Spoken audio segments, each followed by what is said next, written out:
കൂടെയുള്ളവർ നിൽക്കുന്നത്. ആ സമയത്തായിരിക്കും ഡോക്ടർ കൂടെ വന്നവരെ വിളിച്ച് പറയുന്നത് ആൻജിയോഗ്രാം ചെയ്യണമെന്ന്. ആ സമയത്ത് അപ്പോൾ കൂടുതലൊന്നും നമ്മൾ ആരും ചോദിക്കുകയോ പറയുകയോ ചെയ്യില്ല. എന്ത് വേണമെങ്കിലും ചെയ്യൂ, ജീവൻ രക്ഷിച്ചാൽ മതി ഡോക്ടറിനെ പറയും. അപ്പോൾ ഡോക്ടർ പറയും 3 ബ്ലോക്ക് ഉണ്ട്, എത്രയും വേഗം ആൻജിയോപ്ലാസ്റ്റി ചെയ്യണം.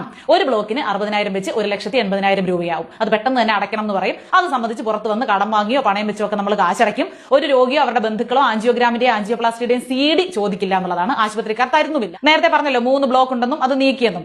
ബ്ലോക്ക് നീക്കാൻ സ്റ്റെന്റ് ആണ് ഉപയോഗിക്കുന്നത്. ഇതിന് നമ്മുടെ രാജ്യത്ത് 7,000 രൂപ മുതൽ 30,000 രൂപ വരെയാണ് വില. ഏത് സ്റ്റെന്റ് ആണ് ഉപയോഗിക്കുന്നതെന്ന് ആരും തിരക്കുന്നില്ല.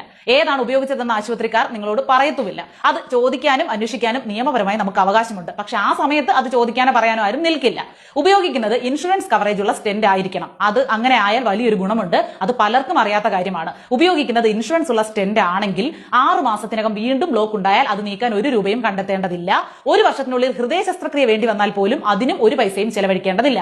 അതെല്ലാം ഈ സ്റ്റെന്റ് കമ്പനി ഇൻഷുറൻസ് വഴി ചെയ്യും. അത് അവരുടെ കടമയാണ്. പക്ഷെ സർക്കാർ ആശുപത്രി ഒഴികെ മറ്റൊരിടത്തും ഇത്തരം ഇൻഷുറൻസ് ഉള്ള സ്റ്റെന്റ് ഉപയോഗിക്കാറില്ല. ഉപയോഗിച്ചാൽ ചെയ്ത ചികിത്സാ കാര്യങ്ങളൊക്കെ കമ്പനിക്ക് നൽകേണ്ടി വരും. അപ്പോൾ ചികിത്സയിൽ നടക്കുന്ന കള്ളത്തരം നടക്കില്ല.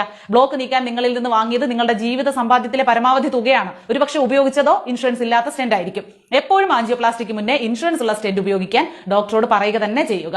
അത് കഴിയുമ്പോൾ ആൻജിയോപ്ലാസ്റ്റിയുടെ CD-യും സ്റ്റെന്റിന്റെ ഇൻഷുറൻസ് ഡീറ്റെയിൽസും ആവശ്യപ്പെടുക. ആശുപത്രികളുടെ തട്ടിപ്പൊഴിവാക്കുക. ഈ ഒരു വിവരം നിങ്ങൾ പരമാവധി ഷെയർ ചെയ്യണം കേട്ടോ.